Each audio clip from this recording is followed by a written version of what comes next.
누가복음을 함께 보겠습니다. 누가복음의 주제는 온 세상의 구세주 예수 그리스도에 대해서 나타나 있습니다. 자, 이름 보시면 누가에 의하여 이제 복음을 이름을 갖고 있고요. 그다음에 기록자는 수리아 안디옥 출신의 이방인 의사 누가로 보고 있습니다. 여기 본서에 직접적인 언급은 없지만 초대교회 전통에 따라서 누가가 누가복음과 사도행전의 기록자로 보고 있습니다. 그래서 이 누가복음과 사도행전을 보면은 누가복음은 갈릴리에서 예루살렘까지의 여정을 보여주고 있고, 이제 사도행전 같은 경우는 예루살렘에서 땅끝까지 이루어지는 이런 과정을 보면은 이제 갈릴리, 예루살렘, 땅끝 이렇게 여러분이 누가복음과 사도행전을 연결해서 보시면 되겠습니다. 누가 같은 경우는 바울 사도와 2차 전도 여정 중에 만나서 동행해서 바울 사도의 마지막까지 함께한 동역자로 볼 수 있겠고요. 수신자는 데오빌로 각하 이방인 그리스도인을 말하고 있습니다.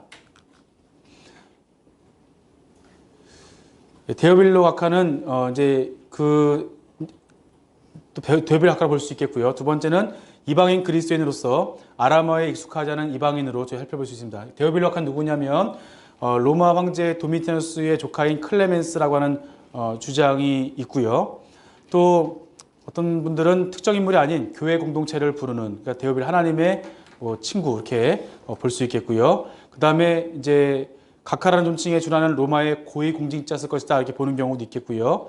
또 가장 많은 지지를 받는 것은 이방인 독자를 위해서 그리스도의 신앙을 자세히 차례대로 근원부터 살펴볼 필요성을 느꼈고, 데오빌로 대표되는 이방인이 이해할 수 있도록 본서를 저술하려고 했습니다. 그리고 로마 제국과 이스라엘 역사를 관련 지으면서 사건의 경위를 자세하게 설명하는 이제 그런 내용을 볼 수 있겠고요. 그래서 이 데오빌로는 하나님의 친구, 이 사람이 진짜로 고위 공직자였든지 아니면 공동체였든지 하나님의 친구한테 가지고 있는 데오빌로에게 이렇게 주장을 하고 있겠고요. 그래도 이제 각하라는 존칭에 뜻하는 사람 데오빌로 각하가 가장 많은 지지를 받고 있습니다.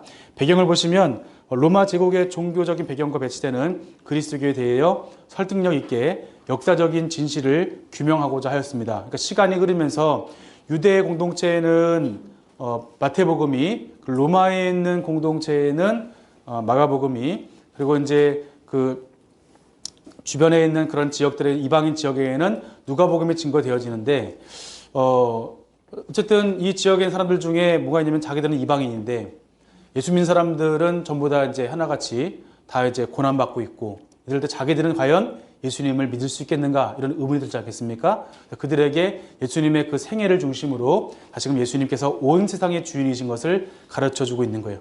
유대인 같은 경우는 예수님이 유대인의 그 메시아라고 한다면 충분하죠. 왜냐하면 유대인은 하나님부터 시작하니까 다윗의 자손이다 이러면 충분한데, 이방인들은 거기서 다윗 자손이 되면은 어차피 그건 이스라엘 사람들 아니냐, 우리가 상관없다 할 수 있을 때, 그래서 누가복음 같은 경우는 거기에서 조금 더 확장해서 하나님까지 족보가 올라가는 그런 모습도 함께 저희들이 살펴볼 수 있습니다. 그래서 예수님의 근원에 대해서, 그래서 예수님의 소년기, 이분은 진정으로 원래 사람이셨다는 이런 것에 대해서 조금 더 다른 복음서보다 예수님의 유년기의 모습이 더 나타나 있습니다.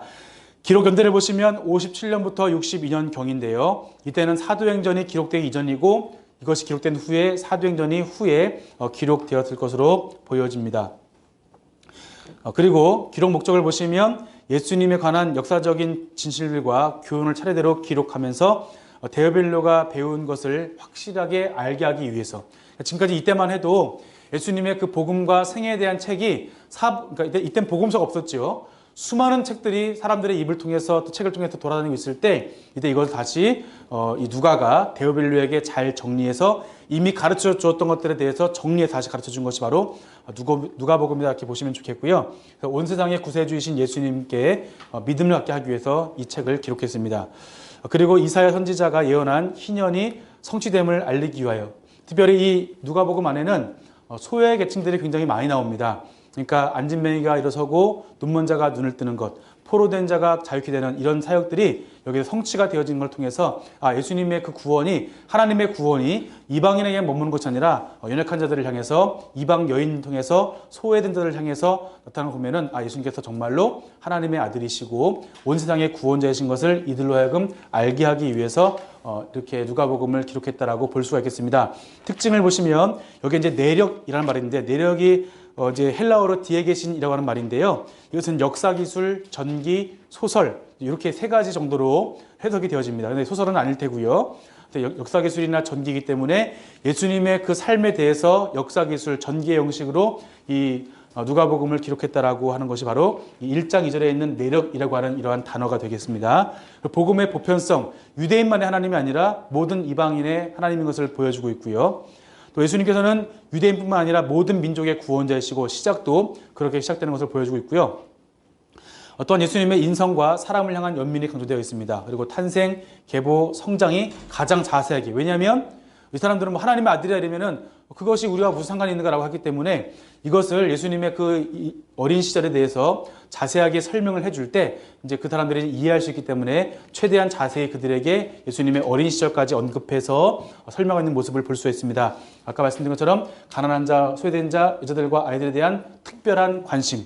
가난한 자, 소외된 자, 여자들은 주목받지 못한 사람들이지만 이 사람들에게 천국의 복음이 선포되어지고 이 사람들이 병에서 낫게 되어지고 이 사람들에게 자유가 임하는 이런 걸 통해서 예수님께서는 모든 인류의 그리고 연약한 자들의 하나님이라는 것을 보여주고 있습니다. 그리고 성령의 역사에 대해서 종종 언급이 되어지는 모습이 있겠고요. 또 그리스도의 구속 사역이 강조되어 있고요.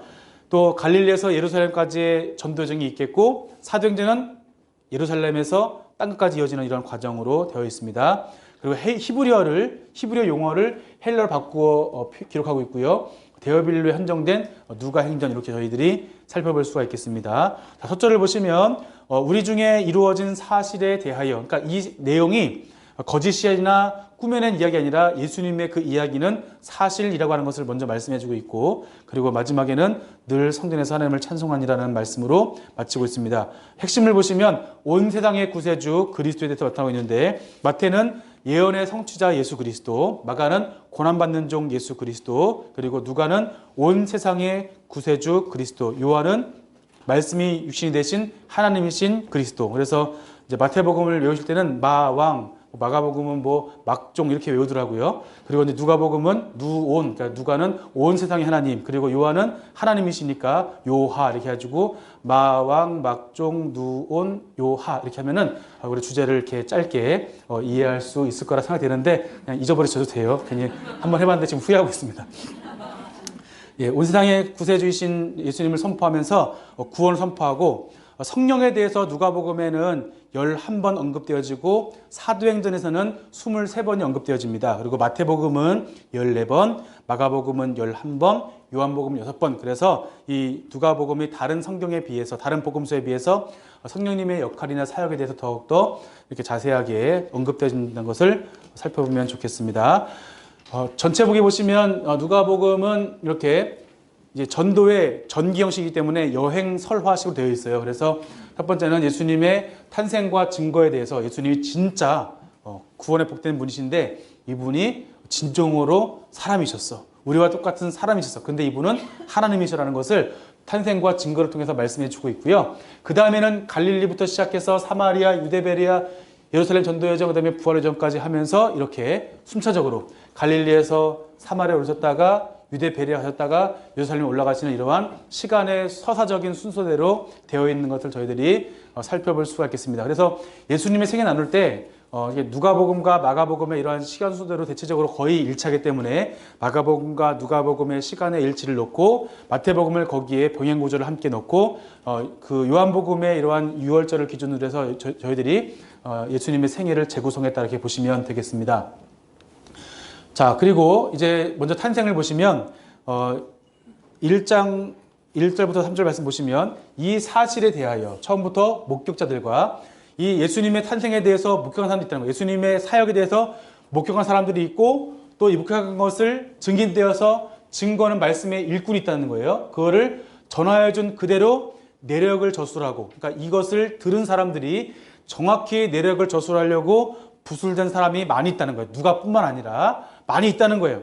그래서 이 모든 일을 누가인 자신도 당신 데오빌로를 위하여 당신에게 맞게 맞춤형으로 자세하게 다시 제가 써보내는 것이 옳다고 여겨졌기 때문에 제가 왜 이걸 쓰냐면 각하가 알고 있는 바를 더 확실하게 하려고.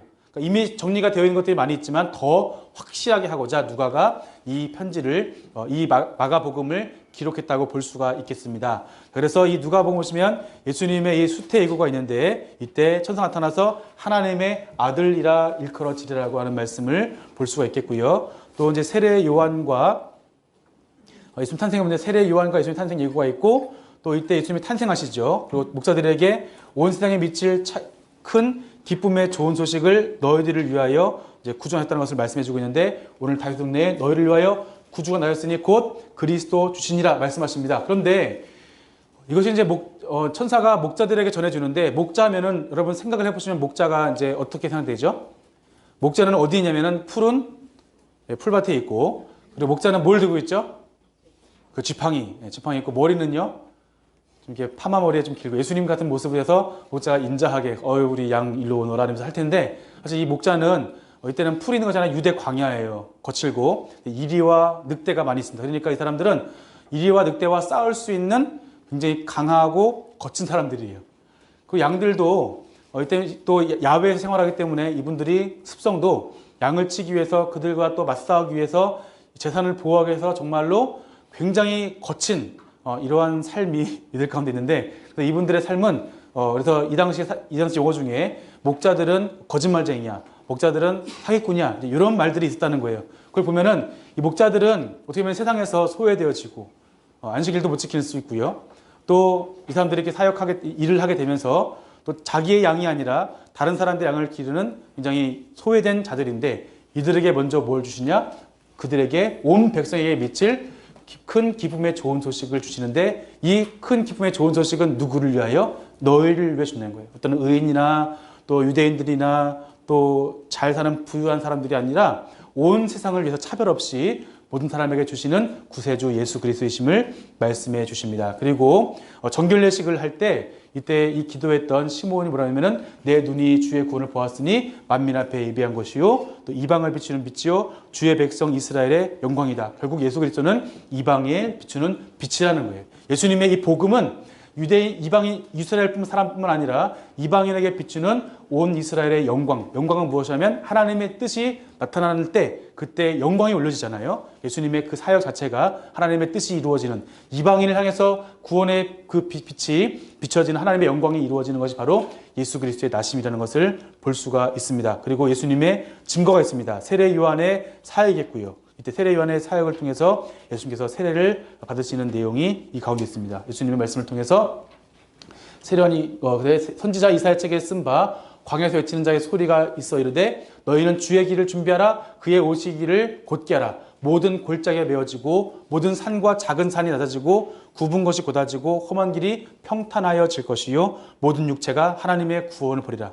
하나님의 구원을 보는 사람이 누구냐면은 모든 육체가 하나님을 본다는 거예요. 온 세상에 미칠 또 너희들에게 그리고 모든 육체가 하나님의 구원을 누굴 통해서 예수 그리스도 통해서 보게 될 것을 말씀해 주십니다. 그리고 성령님께서 언제나 성령님께서는 예수님을 증거해 주세요. 너는 내 사랑하는 아들이라 내 기뻐하는 아들이라고 말씀하시면서 예수님의 이 모든 일들을 누가 기뻐하십니까? 하나님께서 기뻐하시고 그분을 사랑하신다는 것을 말씀해 주고 있습니다. 이 사랑받은 예수님께서 누굴 사랑하시냐면 이방인들을 사랑하시고 온 인류를 사랑하시고 온 세상을 사랑하신다는 것을 우리가 살펴볼 수 있습니다.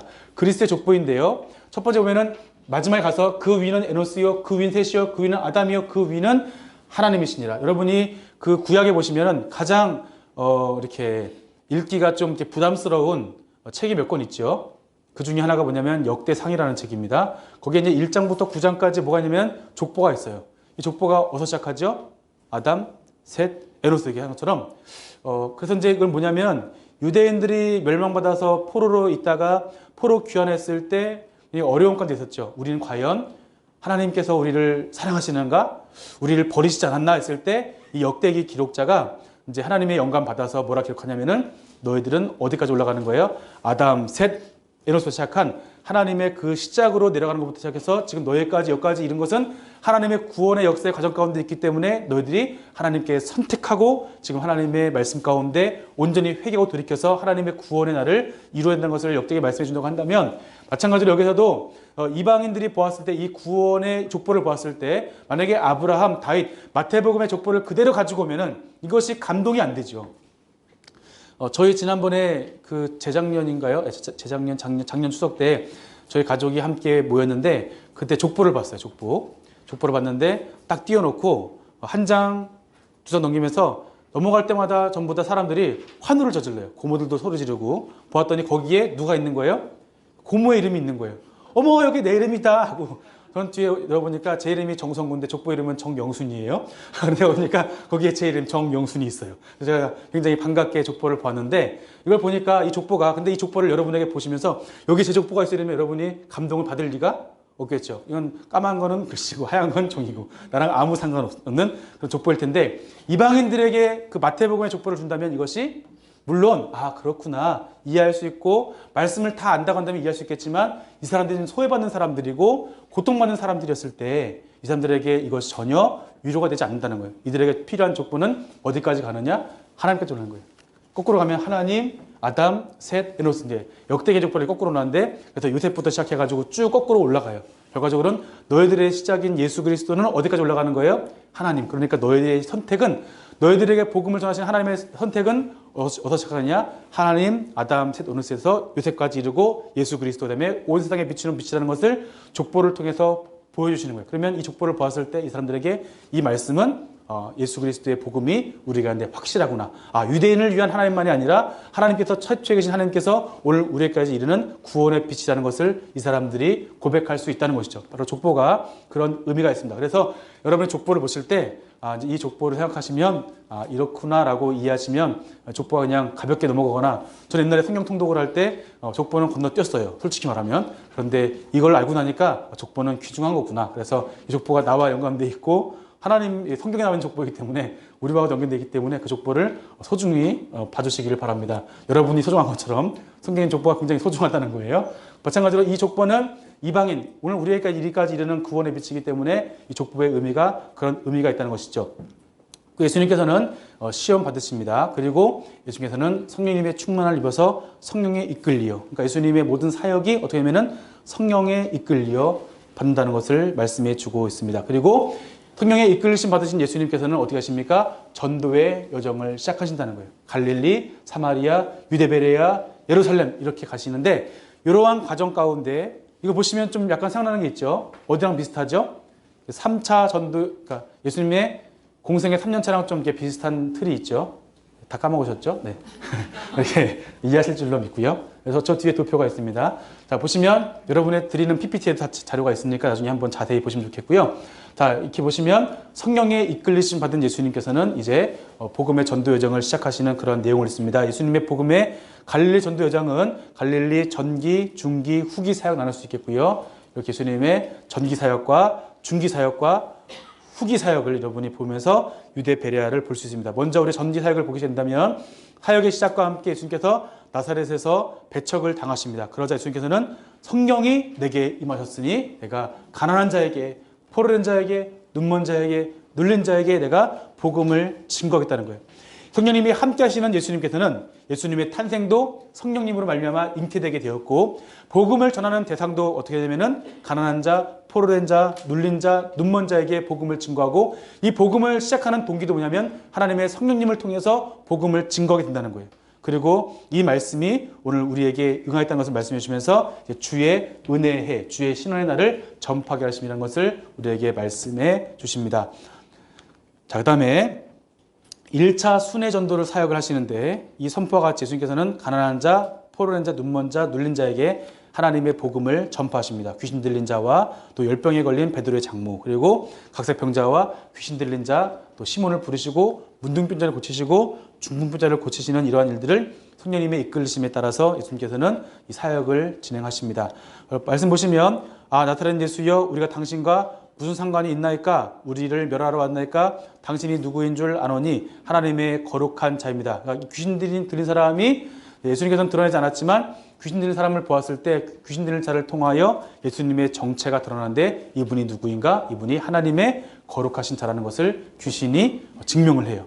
그리고 이어서 보시면 예수님께서 이르시되 다른 동네에서도 하나님의 나라 복음을 전하여 하리니 나는 이 일을 위해 보내심을 받았노라.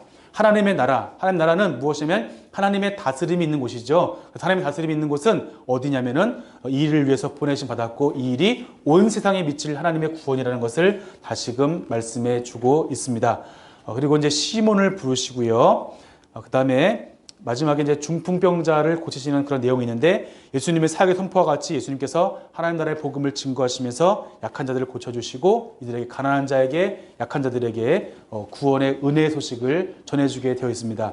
이 당시 유대인들 가운데 병이 있다 이러면은 어떤 걸 의미하냐면 죄가 있다 이런 의미예요. 그래서 눈이 안 보인다 이러면 이 사람은 죄가 있다. 그래서 질문 중에 뭐냐면 저 사람이 누구 죄 때문에 이렇게 병이 걸렸습니까? 라고 물었을 때 예수님 하신 말씀이 누구의 죄 때문이 아니라 하나님의 영광을 위해서 하나님의 뜻, 눈먼 자가 눈을 뜨고 앉은 배가 일어나는 이런 것 하나님의 뜻이죠. 모든 사람들이 회복되어지는 것 하나님의 영광을 위해서 이 사람들이 이렇게 됐다는 것을 먼저 말씀하시면서 어쨌든 이 중풍병을 고치는 것은 이 사람이 이 병에 걸렸을 때 정말 세상에 소외되고 낙오되는 것 통해서 이 사람들을 고치는 것은 무엇이냐면 다시 이 사람들의 병만 나는 것이 아니라 이 사람들의 신분과 공동체 안에서의 역할이 다시 회복되어지는 겁니다. 그래서 저는 지금 이 초대 교회에 고난받고 또 이방 그리스도인들 가운데 소외된 사람들에게 하나 예수 그리스도의 복음이라고 하는 것은 그들이 다시금 비록 지금은 어려운 가운데 있지만 천국의 시민으로서 다시금 그 공동체에 회복되는 것을 우리가 살펴볼 수가 있겠습니다.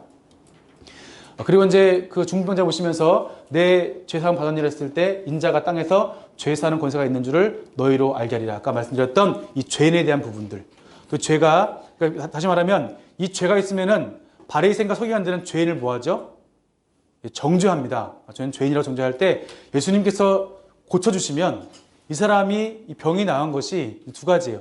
예수님께서 죄를 사하시는 권세가 있던가 아니면 그 사람들이 지금까지 말했던 것이 전부 다 거짓말이니까 바리새인들이 지금까지 죄를 안 지려고 바등바등 했던 것이 뭐가 되는 거예요? 순간 다 엎어지는 거예요. 그러니까 예수님께서 이런 사역을 하실 때마다 계속 바리새인과 서기관들은 불편한 겁니다. 그래서 예수님께서는 이런 걸 보면서 사람들의 죄사한 권세가 있고 또 이것이 죄 때문이 아니라는 것을 예수님께서 먼저 선포하시는 거예요. 이 사람들을 고치시면서요.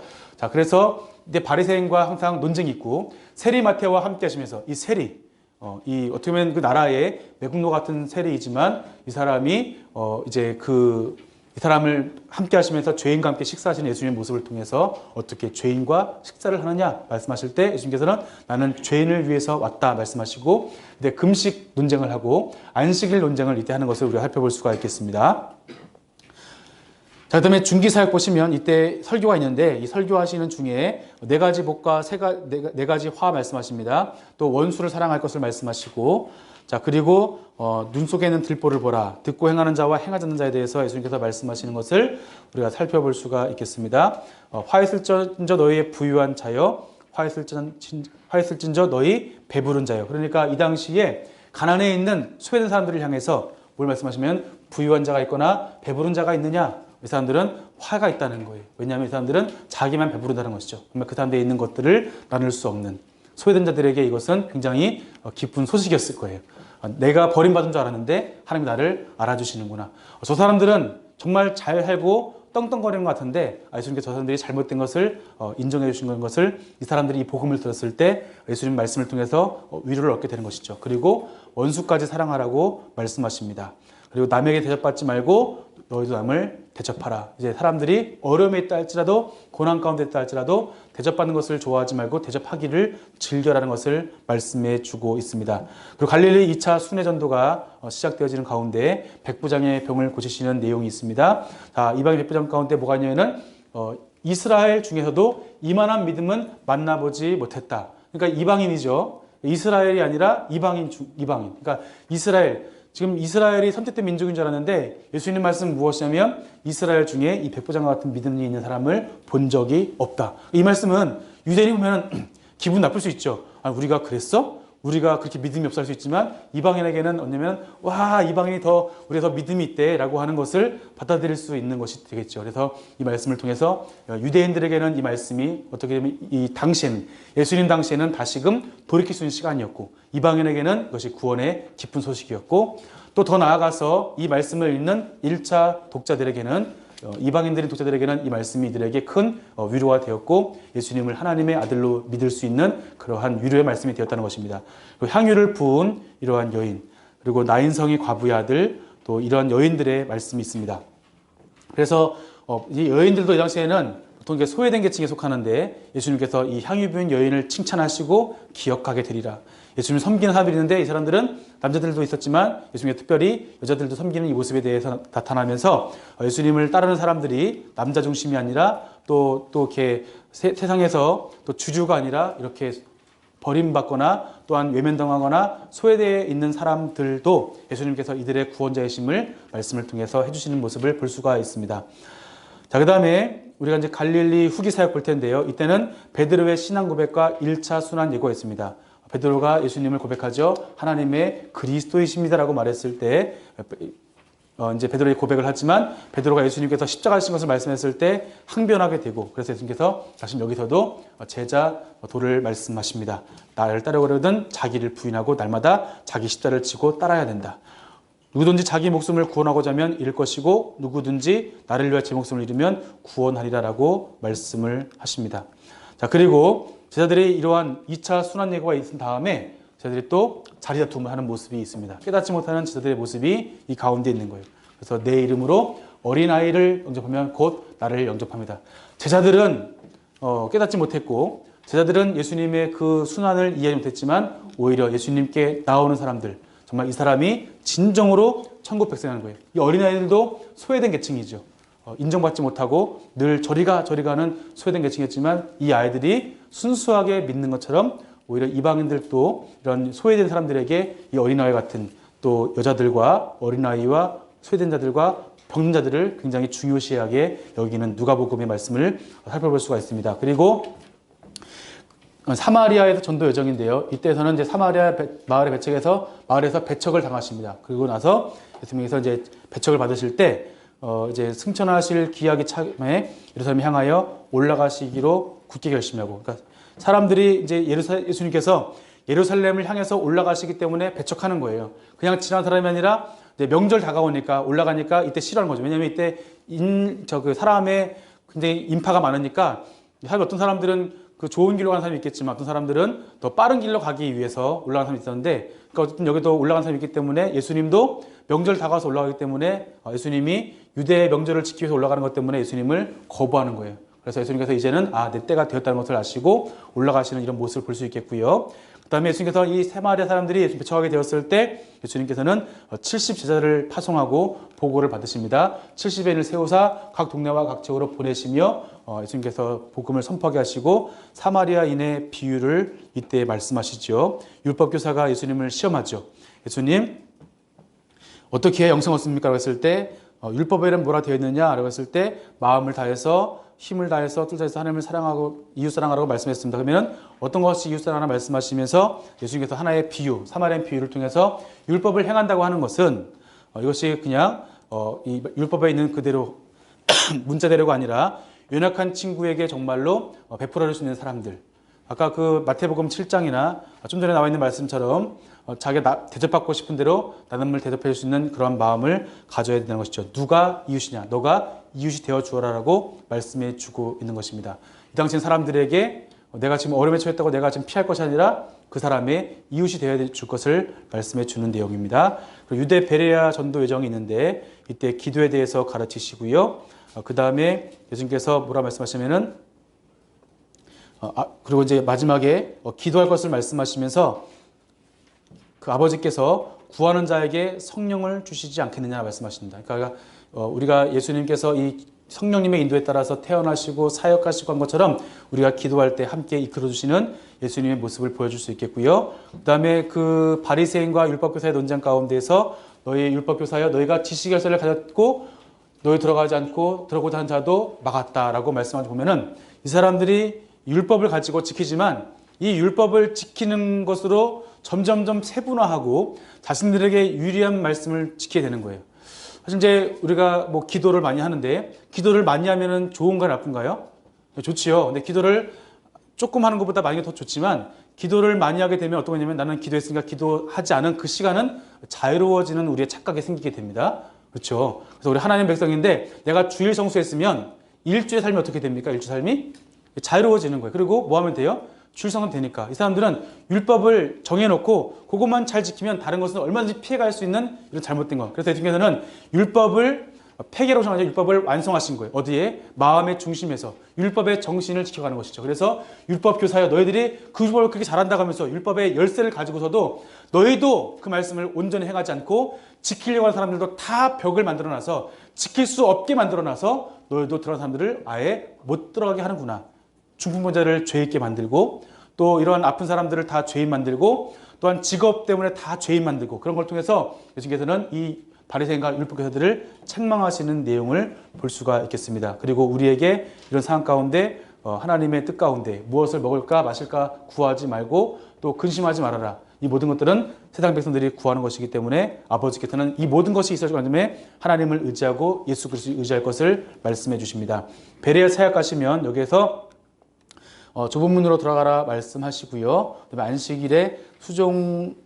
안식일에 병든 자를 고치시고 그 다음에 이제 잔치에 대한 비유 말씀하시면서 제자의 도를 다시 말씀하시는데 이렇게 돌이켜 말씀하신 것은 무엇이냐면 무릇 내게 오는 자가 자기 부모와 처자와 형제와 자매와 더욱이 자기 목숨까지 미워하지 않으면 능히 내 제자가 되지 못하리라 하시고 누구든지 자기 십자가를 지고 나를 따르지 않는 자는 능히 내 제자가 되지 못하리라 말씀하십니다. 다시금 제자도를 말씀하시면서 예루살렘에 올라가시면 올라가실수록 이들에게 더욱더 무거운 제자의 책임을 말씀해 주시는 것을 볼 수 있습니다. 자, 그리고 이제 마지막 순회전도 여정을 마치시는데 이때 10명의 나병 환자 있는데 이때도 고백한 사람이 누구이죠? 사마리아 한 사람 예수님께 온 거예요. 나머지 사람 다 집에 돌아갔지만 이 사마리아 한 사람의 예수님께 와서 감사를 표한 이 한 사람의 믿음을 누가복음은 강조하고 있습니다. 그래서 또 이제 예수님께서 또 가시다가 이제 이 사마리아 사람이 발을 엎드려 감사하니 이 사람은 사마리아 사람이라고 말씀하고 있고요. 그리고 이제 순환 예고를 하십니다. 3차 순환 예고인데 12제자들을 데리시고 보라 우리가 예루살렘에 올라가노니 선지자들을 통하여 기록된 모든 것이 인자에게 응하리라. 인자가 이방인들에게 넘겨져 희롱당하고 능욕당하고 침뱉음을 당할 것이다. 그들은 채찍질하고 그를 죽일 것이나 그는 3일 만에 살아나리라 하시되 이렇게 말씀하신 것을 볼 수 있겠고요. 또 올라가시는 길에 마지막에 삭개오를 만나시는 이런 내용이 있습니다. 삭개오도 세리지요. 그리고 키가 작은 삭개오였고요. 그래서 삭개오가 사람들에게 비판을 받고 정죄받고 또 외면당한 사람이었지만 이 사람이 예수님을 믿게 되었을 때 이 사람의 구원이 이 집에 이르는 것이죠. 비록 연약하고 소외된 사람이지만 믿음을 갖고 나갔을 때 이 사람의 집에 구원이 임한 것처럼 인자가 온 것은 잃어버린 차를 찾아 구원하려 함이라는 거예요. 잃어버린 자. 누구든지 예수님께 나아오는 그런 갈급한 영혼들, 절박한 영혼들을 찾으시는 예수님을 볼 수가 있습니다. 그 다음에 예루살렘의 전도여정인데요. 예수님의 전도여정 가운데 일요일에는 예루살렘 성에 입성하시고 월요일에는 성전을 청결케 하시고 화요일은 논쟁과 또 가르침, 수요일에는 유다의 배반과 모의, 목요일에는 유월절 만찬과 기도, 금요일에는 배신과 불의한 재판, 죽으심에 대해서 나타나 있습니다. 그리고 이제 포도원 중간에 화요일에 있었던 포도원 농부의 비유를 보시면 이때 그 사랑하는 아들에 대해서 존대하기를 바라시는 예수님의 그 모습이 있습니다. 농부들이 예수님 포도원 주인이 타국에 갔을 때 농부들이 어떻게 하나 보았더니 이제 예수님을 죽이게 되는 일들 이렇게 내쫓아 죽였고 포도원 주인이 이 사람을 어떻게 하게 되냐. 마지막에는 포도원 주인이 농부들을 멸할 수밖에 없다는 것을 말씀해 주고 있습니다. 결국은 하나님께서 우리를 구원하시기 위해서 참으셨지만 결국 이 사람들이 예수님을 배반하게 되었을 때 예수님 하나님 바라시는 것은 무엇인가? 예수님을 존대하게 바라시지만 결국에는 예수님께서는 이 말씀처럼 버림받을 것을 말씀해 주시는 것을 볼 수가 있습니다. 이 말씀 들었을 때 바리새인과 서기관들이 예수님의 이 비유가 자신들 향해서 하는 것인 줄 알고 예수님을 잡고자 했을 때 백성을 두려워해서 예수님 잡지 못하는 이런 일들도 있게 되어집니다. 그리고 과부의 헌금, 굉장히 연약한 과부였지만 이 과부의 헌금을 다른 사람들의 헌금보다 더욱더 귀하게 여기시는 것. 풍족한 가운데 들은 것보다 연약한 사람들, 이방인들 중에 연약한 사람들이 하나님께 드리는 작은 것을 귀하게 보신다는 것을 말씀해 주고 있고요. 그리고 말세에 대해서는 조심하고 방탕하지 말고 술 취하지 말고 염려함으로 마음이 둔하지 말고 그리고 우리가 하나님 앞에 깨어 있어야 될 것을 말씀하십니다. 이 날이 온 지구상에 거하는 모든 사람에게 임한다는 것. 이 날은 하나님의 심판의 날과 구원의 날이죠. 이것이 온 지구상에 거하는 모든 사람에게 임할 것이기 때문에 너희들이 깨어있고 스스로 조심하고 항상 깨어서 기도할 것을 말씀해 주고 있습니다. 금요일 날에 보시면 배신과 불의한 재판과 죽으심이 있는데요. 이때 십자가에서 달려 돌아가실 때 예수님께서 이르실 때 내가 진실로 내게 이르노니 오늘 내가 나와 함께 낙원에 있으리라. 이거면은 십자가 도상에서 두 강도에서 하신 말씀인데 보시면 이제 그 정말 죽음 가운데 죽어가는 그 사람도 예수님을 믿게 되었을 때 이 사람이 구원받는 이 모습을 보여주고 있습니다. 그리고 백부장이 이 일을 보고서 하나님께 영광을 돌리고 이 사람은 정녕 의인이었다. 예수님의 십자가의 사건을 보고 예수님이 정말 의인이었다는 것을 보여주시죠. 그래서 예수님이 우리의 구원이 되시고 이 시작이 어디까지 올라가냐면 하나님까지 올라가는 이 시작이기 때문에 이방인들에게 예수님은 그들의 구원자이심을 온 세상의 구원자이심을 누가복음은 말씀해 주고 있습니다. 그리고 부활 후에도 전도 여정을 보시는데 부활로 예수님 만난 여인들 그리고 엠마의 도상에서 부활하신 예수님 만나게 되겠고 11제자에 나타나시고 다시 승천과 예수님의 능력을 약속하시는 것을 볼 수가 있겠습니다. 그리고 마지막 보시면 이에 모세와 선지자의 모든 글로 시작하여 모든 성경에 쓴 바 자기에 관한 것을 상세히 설명하시라. 엠마 도성에 있는 제자들에게 이 상세한 말씀을 알게 하시고 예수님의 모든 율법과 선지자의 글을 이것을 이루어져야 하리니 그들의 마음을 열어 성경을 깨닫게 하시고 마지막 제자들을 가르치시는 그런 내용을 살펴볼 수 있겠습니다. 그리고 이 말씀이 온 족속에 전파될 것이고 이 일에 우리는 모두의 증인이 될 것이라고 말씀하십니다. 이걸 통해 보면은 예수님의 복음이 하나님부터 시작했던 또 예수님의 복음, 이방인을 사랑하시고 그들 가운데 있는 그 예수 그리스도의 복음, 이 말씀이 여기에 그칠 것이 아니라 이제 땅끝까지로 복음이 증거될 것을 말씀하시는데 모든 족속에 그래서 이 말씀에 연장되어서 사도행전에 이르기까지 하나님의 복음이 땅끝까지로 복음이 전파되는 그런 내용으로 저희들이 살펴볼 수 있겠습니다. 누가복음 정리하면요. 예수님의 탄생과 증거에 대해서 족보에 이르면서 탄생과 어리신절과 족보에 대해서 또 그리스도의 증거에 대해서 말씀하시면서 예수님께 정말 사람이신 예수님이었지만 이분은 하나님부터 시작된 분이시고 이분의 전도 여정을 통해서 성령님의 이끄심을 통해 전도할 때 이분들이 선교했던 대상들은 연약한 자들과 약한 자들과 또 온 세상의 약한 자들에게 복음을 증거하시면서 우리에게 지금 초대 교회에 있었던 이방인 교회에 있었던 사람들에게 예수님이 진정 우리의 구세주이심을 알게 하고 믿게 하고 또한 여기에 그치는 것이 아니라 이 말씀을 땅까지 증거해야 할 것을 말씀해 주는 거예요. 그래서 마태복음, 마가복음, 누가복음 보면은 이 말씀을 듣는 대상들에게 그 상황에 머물 것이 아니라 하나님의 복음을 전할 것을 또 요청하시면서 그들이 어떻게 살아가야 되는가 그때 어떤 상황이라 할지라도 예수 그리스도의 복음 가운데 깨어 있어서 항상 기도하면서 하나님의 천국 복음을 증거할 것을 요청하시는 모습을 우리가 함께 살펴볼 수가 있겠습니다.